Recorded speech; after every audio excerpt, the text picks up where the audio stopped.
Hi, this is Adam Greenfader. I'm the managing partner at AG&T, and we're doing a thought leadership program on bringing manufacturing back to the United States, and specifically, is Puerto Rico ready to help in this venture? I'm honored today to have Professor Feliciano with us from Queens College, who has written a very interesting paper on 936.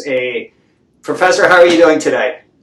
Hi, Adam. How are you? Thank you so much for inviting me to speak about my research on Internal Revenue Code 936, its elimination and its impact in Puerto Rico and beyond. So if you could just give us a little background of yourself. I am a professor of economics at Queens College, City University of New York, and I'm also a professor associated with the Graduate Center of the City University of New York, and I'm privileged to be part of the National Bureau of Economic Research. My research over the years, which I've been doing research for many years, is on international trade, multinationals, and foreign direct investment. Wonderful. So let's talk about what everybody seems to be interested in today, is bringing manufacturing back to the United States. And Puerto Rico has played over, more than 50 years, a huge role in United States manufacturing. And you've, as I mentioned earlier, you've written a paper on it, a working paper on it. Can you first of all describe the relationship that Puerto Rico has with the United States? Puerto Rico is, you would call it either a territory, or you can call it a U.S. possession since 1898, which was the Spanish-American War. And Puerto Rico was given citizenship. All the people in Puerto Rico were given citizenship since 1917, and tax exemption for U.S. corporation was given to Puerto Rico since the 1920s. So it's been a long time since programs to attract manufacturing firms and other firms to Puerto Rico were in place for a long time until they were eliminated. It's my understanding that through Operation Bootstrap and a lot of other programs, there was incentives for Puerto Rico to improve its economy, quality of life, and whatnot. And one of those incentives, tax provision 936, was enacted for that purpose. Can you give us a little background on that? The tax exemption program given to Puerto Rico started in 1921, and originally American companies were given 100% tax exemption for doing business in the island, and with very few limitations. They got these tax exemptions. So over time, actually, tax exemption programs, had the ability to help the island develop. Tax Reform Act of 1976 established Section 936 of the Internal Revenue Code, which was the last program that existed in Puerto Rico through the U.S. federal government to give tax exemptions to U.S. corporations in the island.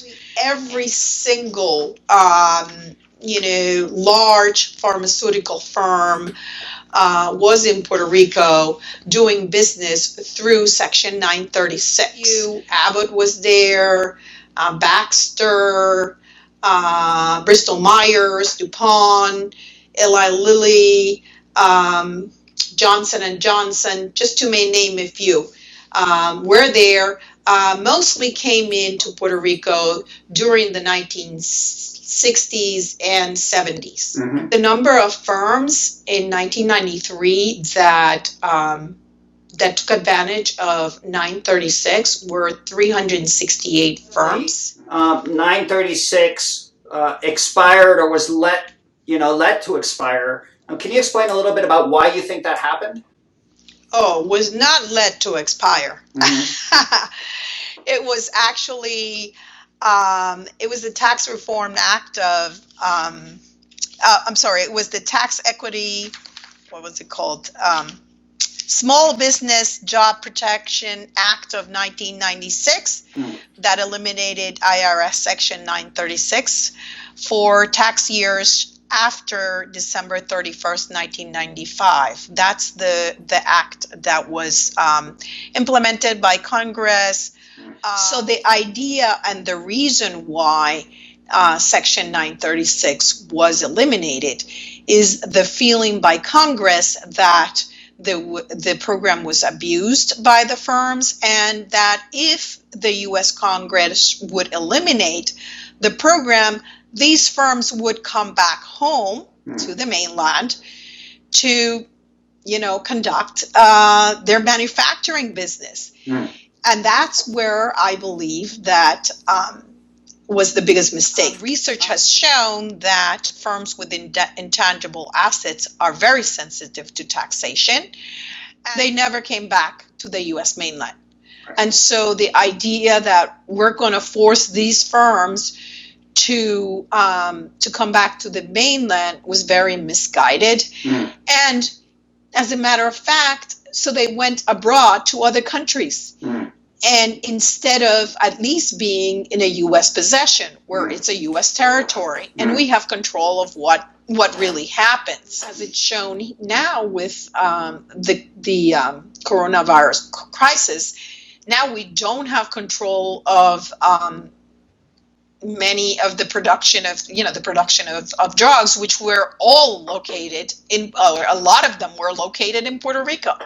Well, that's fascinating, and unfortunate that the elimination of 936 would lead to results, unintended results that today are kind of, being harmful to our critical safety and life. So even if you compare manufacturing firms to manufacturing firms in the island, the pharmaceutical companies were the ones that shrank the most as a result of the elimination of 936. When we look, moving forward at potential solutions and ways we can bring manufacturing back to the U.S., is Puerto Rico in any kind of unique position today to kind of help facilitate, critical manufacturing? Puerto Rico does have an edge in terms of the qualified labor force,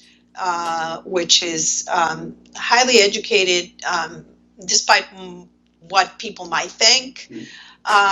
So we have a very high rate of college graduates, and specifically in the technical fields, because like engineering, because those programs were set up as a result of the existence of 936. In recent years, the island of Puerto Rico has been exporting engineering to the rest of the mainland. The second is wages are much lower than the United States. The wages in Puerto Rico, I would say, is 50% below those of Mississippi, which is the state with the lowest wages in the United States. So basically, there is a cost advantage there. This is a solution that would be good for Puerto Rico and good for the mainland. So a well-educated workforce, very well-trained, long history of production and costs from a cost perspective, less than the United States. It seems like it's a win-win scenario. That's right. With what we're living today, I think that there should be a priority to say, okay, we want to produce it at home. Basically, American firms prefer to be in Puerto Rico rather than abroad. It's a lot easier. We're in the same system. We use the dollar. We have the same Food and Drug Administration laws. If you bring back manufacturing, especially pharmaceuticals and medical devices to Puerto Rico, the island is going to do a lot better economically, and the U.S. will also benefit from that. Yeah, I mean, it seems that this is something that has to happen sooner than later. I mean, we're in a crisis situation right now. It's a pandemic. We need to bring manufacturing, critical manufacturing, back home. Is there anything specific, if you could wave your magic wand and write a tax code that would, be fair and balanced and be able to create, manufacturing in Puerto Rico? Is there anything that would be kind of on your wish list? Well, I think it should be given to those firms that are conducting business in the healthcare industry, for sure. Mm-hmm. You're an economist by trade and by education, and the way that I was raised initially with, when I took my Econ 101 class many moons ago, it was, let's send our products to the cheapest place we can manufacture them, and from a cost perspective, that makes sense. So the world did that, and globalism is where it is today. Maybe going forward, we're going to kind of be moving back off of that position. I mean, do you think that globalism as we know it today might be changing? Absolutely. I think that once this pandemic is over, I don't think we will go back to trading the way we did. I think the first industry that is going to have a huge transformation is going to be pharmaceuticals, medical devices, and some simple things as simple as a mask might be, or as complicated. There's different types, right? But they were all made abroad. So I think that, and other things also that we eventually will start ranking as important to our national security, we're going to protect them. And it seems like Puerto Rico plays a great role, because while it is less expensive, significantly less expensive than the United States to do business, it's still part of the U.S., so critical industries that the federal government says have to be done in America can be done in Puerto Rico. Yeah, I think that once this is over, a lot of firms are going to start looking at Puerto Rico as a viable location, and these firms will go to the U.S. Congress and say, please give us a tax incentive to locate there. And I think that's so. It's gonna come from different places, from the island of Puerto Rico, and from producers and from consumers who'd rather buy something made in Puerto Rico than something made in China. I think out of every crisis there can be something positive. Positive for the United States to have a safer control of its industries, and positive for Puerto Rico, obviously. That we're all hoping to get its economy back on track, and we can get people's lives in order after many years of just economic distress. That's right. We hope it's, we can use this experience to rethink our manufacturing policy.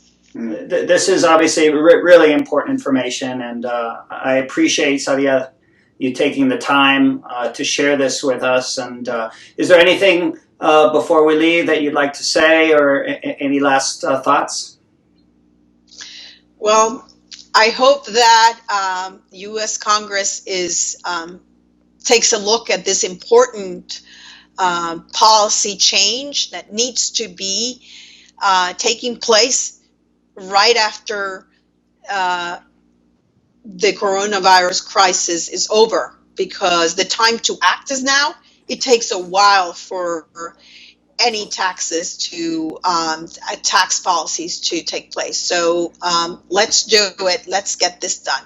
Yeah, let's get this done. Absolutely. Well, thank you so much. I know you're really busy and you've got a virtual class to teach, but we'll stay in contact, and I appreciate everything.